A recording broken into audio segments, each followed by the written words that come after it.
What is up, guys? Knoxzar here, coming to you with I guess you could say a tutorial on how to do something. I'm gonna teach you how to motion track, just in case you don't already know, and if you do know, then I'm going to show you the right way, just in case you were doing it wrong. So if you want to start from scratch using Boujou and Cinema 4D, then you come to the right place. So first, you want to right-click, new, and make a new folder. That's pretty important, unless you want your desktop spammed with shit. So, I don't know if you guys have After Effects or not, so I'm just gonna go ahead and go to Sony Vegas, because some people don't know how to use After Effects, but just to keep it simple. And if you do, then all we're going to do, guys, is we're going to find the video, and we're going to make it a image sequence. So what you need to do is import your video, and then click on the video, hold down Control, and then press U. And that splits the audio and the video. I mean the audio, yeah, the audio and the video. Right click on the audio, delete it. Then you can delete that track if you please. Then find wherever you want to start your thing. But first, right click, go to Properties, Disable Resample, and uncheck Maintain Aspect Ratio. Disable Resample makes it to where it doesn't ghost.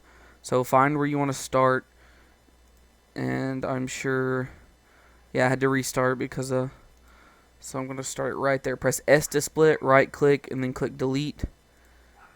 It's going to play it, make sure this is exactly what I'm going to use. No, it's not. Okay, I restart over again. I'm going to start it right there. Maybe.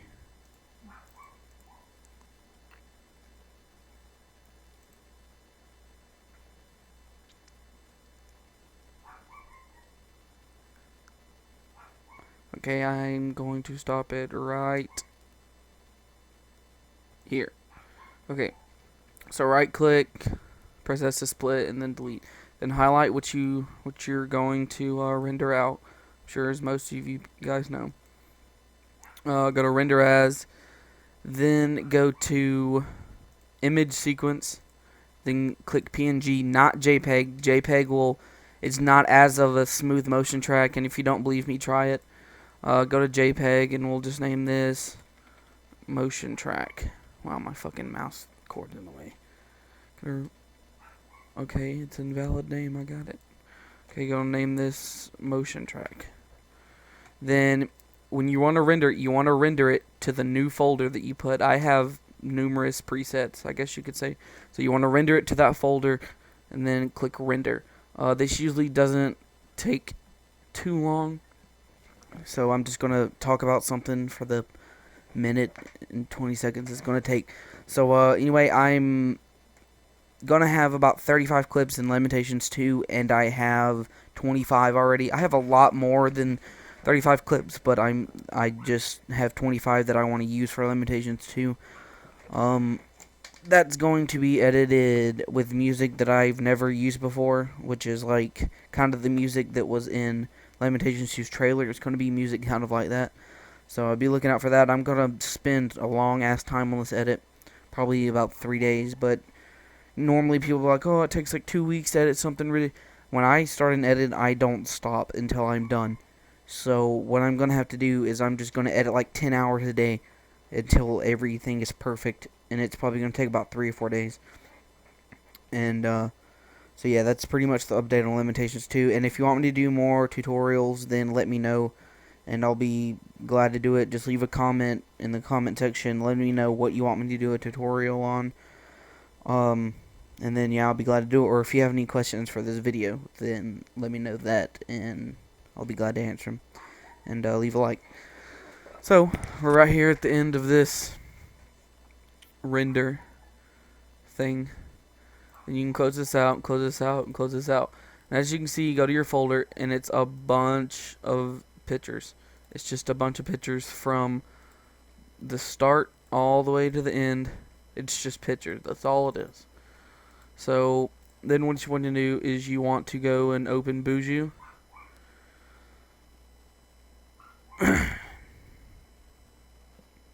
It always takes me a while for me to open Boujou. I don't know why. It's weird like that.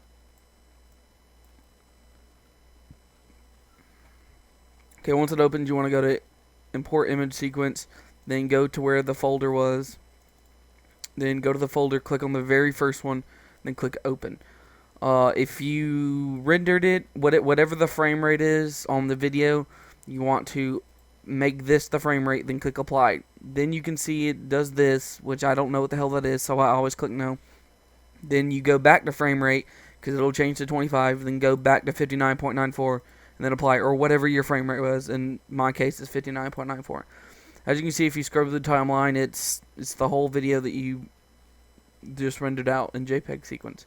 So what you want to do, you want to go to track features, make sure all frames are selected, go to advanced, and then move this all the way to sensitivity. It gives you more tracks to select, so it'd be a lot easier. This might take a minute, so I'm gonna pause the video right here, and as soon as it's done, I will be right back. Alright guys, so we're back, and this track is almost done. It's at 99% as you can see, and getting spammed on Skype, just ignore that. As soon as it does that a couple times, you can scrub through the timeline and see these are all the tracks that you're going to be clicking on. You'll see what I'm talking about. So next, you want to go to camera solve, and you want to make sure all frames are selected. Then go to optimize camera path smoothness, and then click start. This usually doesn't take long at all, but for some reason my Boujou glitches sometimes, and it'll get to a certain percent, and then it'll start saying not responding. It'll do that just a little bit, and then it just does it like every 1%. But then after that, you know, it just takes a little bit longer, about 5 minutes, to start doing what it's supposed to. And see, as it says up there at the top, not responding. It usually does that 2 or 3 times. So if it starts doing this too much, then I'm going to pause the video here, and then I will come back. Okay guys, so we're back, and as you can see, there's all these little motion tracked spots. They're motion tracked pretty well. The ones that are moving are behind the wall or out there in the sky or whatever, and we're not going to worry about those because we don't want those.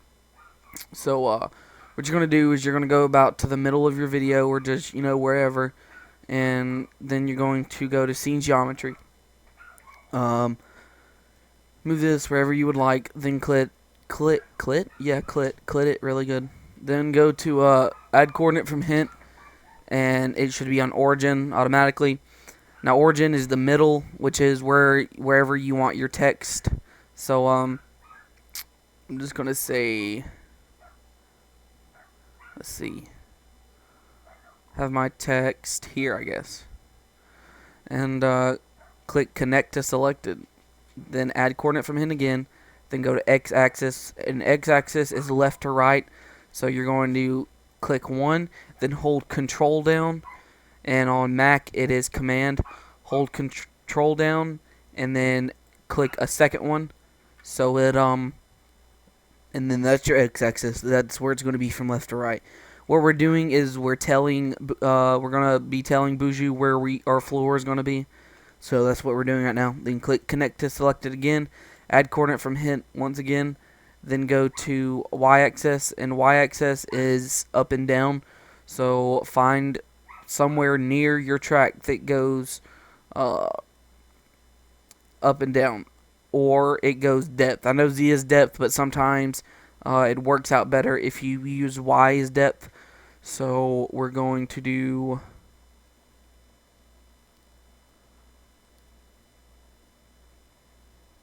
let's see, we're going to do this one, control, and this one, connect to selected. Then you want to update coordinate from hint a couple times.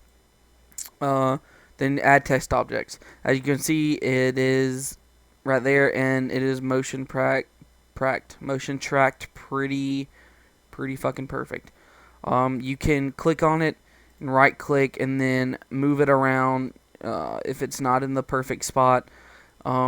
Scale it, you know, do whatever you would like to do to it. I just do it sometimes just because I'm OCD like that.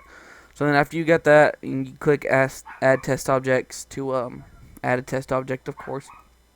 So after you do that, you want to go to export camera solve, and then go to, it'll pull up this. You want to click export type, Cinema 4D, Then you want to scale scene by 100. This is very, very important. If you don't, everything is going to be completely fucked up. You can try it and see what it does. I'm not going to explain it. Go to browse and then save it wherever you want it. I'm going to save it to my desktop, and we'll do poo face, I guess. I mean, I don't care. It doesn't matter. Then save, because you're not going to be worried about the title. Then you want to click save. Then it just saves that quick. So then you can exit out of Boujou, and then sorry about that, guys. Then you'll have this right here. You just want to open this up, double click it, and your Cinema 4D will open. If this comes up and it has 10, then that means you have done it correctly. If it is any other number or doesn't pop up, then you have to go back and redo it, and that means you fucked up on something. So then you want to click OK, and this will pop up. Pull the timeline out so you have your full entire track. As you can see, that's nothing. It's just that. So what you want to do is you want to double click here, double click on the texture, take off specular, go to texture, load image. Then you want to find where you saved your JPEGs.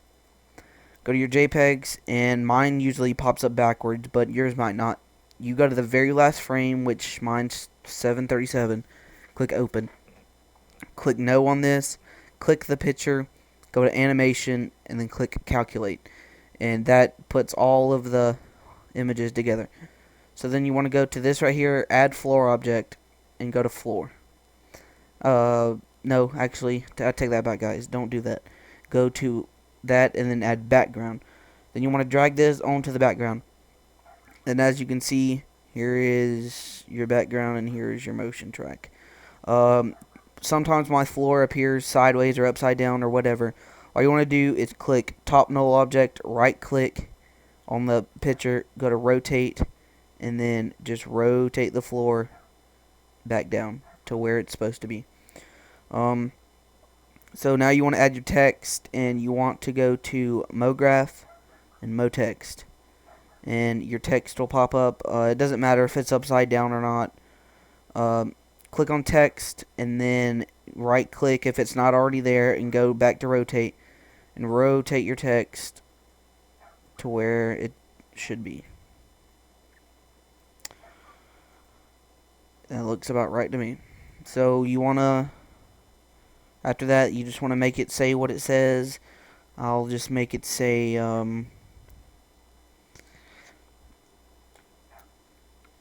tutorial number 1. I'll just put tut for short, so it's not as much work. Then you can right click and move it around, move it wherever you want to move it. I'm going to have mine right there. I'm going to make it a little bit bigger. It's a lot bigger, but whatever. Gonna make it a lot bigger. Then when you move it, you can see it is where it is supposed to be.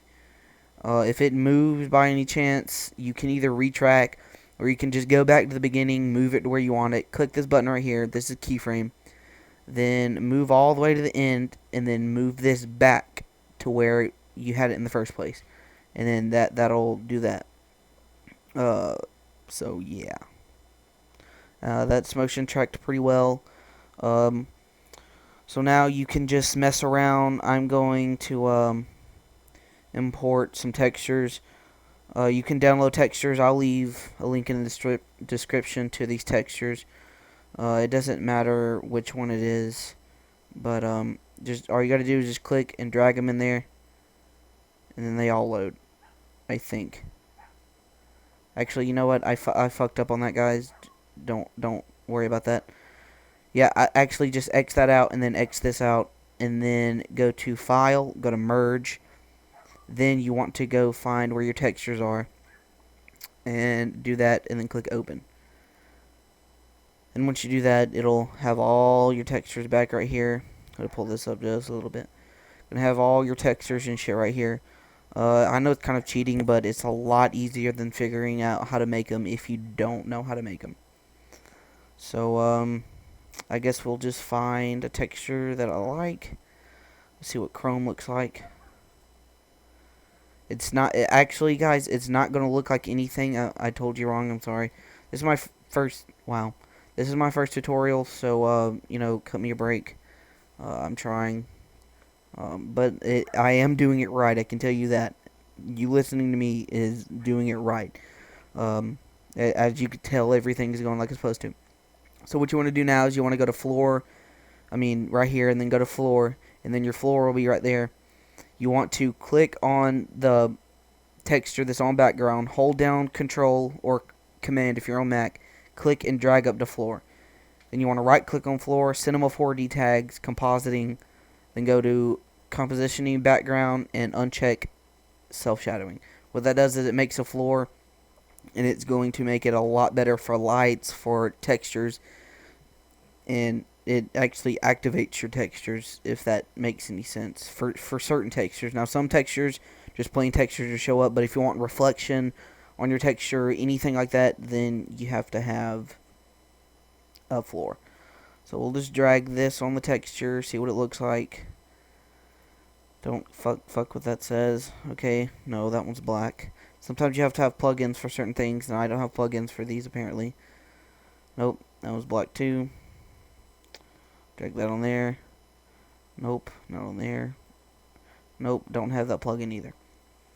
Okay, well, I'll just go to one that I know I have a plugin for. Let's see. Takes a lot of time to find the plugin, so I just don't even worry about that. Usually, I don't go too hard on text. I just normally add Chrome or do something simple. And I don't have plugin for that to work correctly neither. You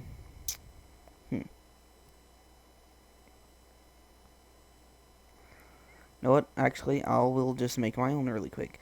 All you gotta do is double click if you want to make your own. Then double click on the texture. Uncheck specular. It doesn't look too well. Want to go to color? Go to this. Make sure it's completely on white. Now I'm doing Chrome. Then you want to go to reflection. Click reflection. Click on this. Make sure it's all the way on white. Click OK. And then make sure that is on color. So then what you want to do is you want to click your shit and drag it there. And then add it. And as you can see, it is reflection. You want to add a light. It makes things look better. In my opinion, and I'm sure almost everyone else's opinion. As you can see, that is reflection. Reflection doesn't look too good on this map, apparently. So we're not going to do reflection. I'm sorry about taking so long to find texture. I'm really picky about this shit.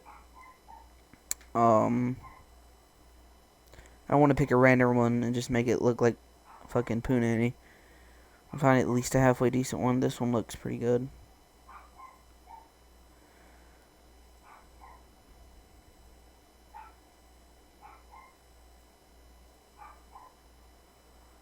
Nah, I don't want that one.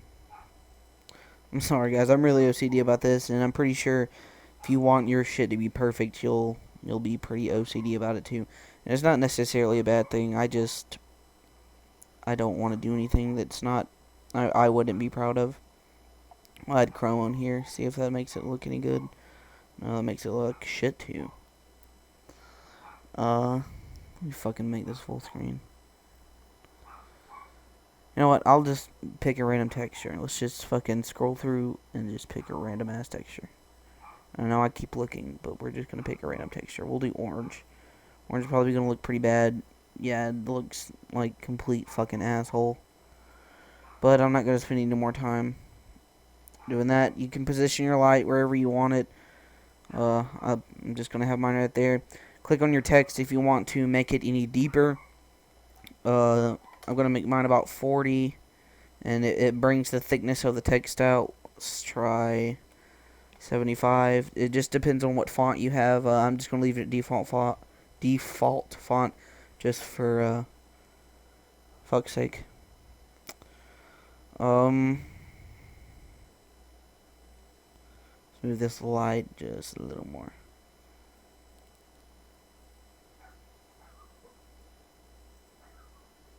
No, that looks like shit. You gotta mess around with this shit, guys, to make it look decent. Okay. You know what? We'll just leave it right there, I suppose. If you want a shadow, click on light and go to shadow, and then make it shadow map soft. Then when you click render, it's going to have like a shitty shadow like this right here. As you can tell, that doesn't look like a good shadow. So you might have to reposition your light, or you don't really have to, but I'm going to have mine like that. You want to take the density and bring it down just a little. Not too far, just a little. Or maybe sometimes a lot. Just depends. Gonna reposition my light because those shadows are not like they're supposed to be.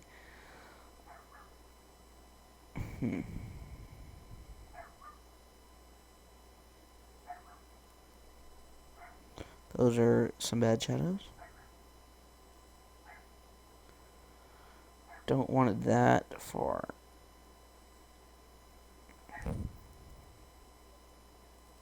Like I said, you just gotta play around with it, and I'm OCD about it. So, I gotta have all mine pretty much perfect. I guess that'll be good enough. I wouldn't use this in an edit, that shadow. I would not dare. But, just for fuck's sake, in time's sake, gonna just leave that right there. Bring the density down just a little bit more. Okay, that looks a lot better. Okay, so what we're gonna do is we're going to, just to make the text look a little bit better, let's bring this up to 100. We're going to click on the text, right click, go to, actually click on the text, go to edit, go to copy, go to edit, and go to paste, or you can do Control C, Control V, but I don't want to do that. So remove the orange from that by clicking on the texture and clicking backspace. Move this down to 50, which is half, of course. Go to caps, fillet cap, and fillet cap. Then move this halfway back. If you want to be perfect about it like me, then you can move that and look at it. Then you just scrub on the timeline and it moves it right back. Then find your another texture. We'll add black. Black usually looks good. And then now you have that type of text. Doesn't look that bad. It depends on what text you're using, if it's going to be bulky or not. That's good enough right now just for this tutorial, but make sure that when you do an edit, you make it as perfect as you can, because you don't want to have a bad reputation of having a shit edit. So yeah, there's that. And pretty much after that, that's pretty much it. If you want to make your floor bigger, it makes the shadow kind of better. You can just increase your floor. Usually makes it a little bit better, the shadow. Yeah, it made the shadow a little bit better. So yeah, that's pretty much it. I'm going to show you render settings. I'm sorry I'm smacking. I know that's probably really annoying. I'm sorry about that, guys. So yeah, and just for something else too, you don't always have to have your text exactly where you motion tracked it. I'll show you that really quick, just with something else. I'm not going to move it around. See, I could have it right there, and it would still be motion tracked. If you move it too far away from your thing, it's not going to be motion tracked. It'll be moving around, but as you can see, it's still motion tracked. So yeah, I just wanted to give you a little hint on that. So go to render and go to render settings. Make sure this is on 1280 by 720. Make your from to 0 and your 2 to your ending frame. Which mine is 738. So you want to change your ending frame to 738 and leave all the rest the same. Go to save, go to this, QuickTime Movie. If you don't have QuickTime installed, you need to do it. It makes everything run so much better for editing. Go to where you want to save it. Going to save mine to my desktop. Pooface 2. save it there. Then go to anti-aliasing and change it to best. Leave everything else like it should be. And yeah, then what you want to do is you just want to click this right here, and then it starts the render. Now it's starting to render. Once it gets a little bit up, you can move this back and forth on the timeline to see it motion tracked. I'll just do it with these 6 frames. As you can see, it's motion tracked. So yeah, that's pretty much it. I hope you guys enjoyed this. Leave a like, comment if you are subscribed and you like this, and if you're not subscribed and you're watching this and you liked it, then subscribe, and there'll be more to come. Leave a like in the, not leave a like, leave a comment on what you think, and if you want me to do something else, and I'll be glad to do it. So yeah, and I'm gonna go ahead and add another thing in here. There's a program called Handbrake. Looks just like this right here. When this gets done, it's going to be like almost a gig maybe. So all you got to do is, let's see. Let's go to a video really quick. Just find this. Back-to-back swap quads. There's you guys a little preview on something. So everything, just leave everything the same unless these are not zeros. Then you want to go to custom and change them all to zeros, and click keep aspect ratio. Actually go to anamorphic none, and then change these to 1280 by 720. But if everything is like this right here, then all you have to do is just type whatever, go to browse, save it, and then click start, and it is an amazing compressor. It is amazing. It'll take After Effects video. When I get done, it's like 2 gigs. When I get done with it, I'll run it through Handbrake. It don't take long at all, and it'll bring it down to about, it depends on how long the video is. If it's a 3-minute montage, it'll be about a gig or a gig and a half. It'll bring it down to like 150 megabytes, which is a tremendous, and there's no quality drop at all. All of my videos have it, and the quality is pretty good. So yeah, that's pretty much it. As you can see, it's motion tracked really well. So when it gets done, all you gotta do is just close everything out, and then watch your video, or run it through Handbrake first. I'll leave a link in the description for Handbrake and everything else. So yeah, I guess until next time, this is Knoxzar, and I'm out.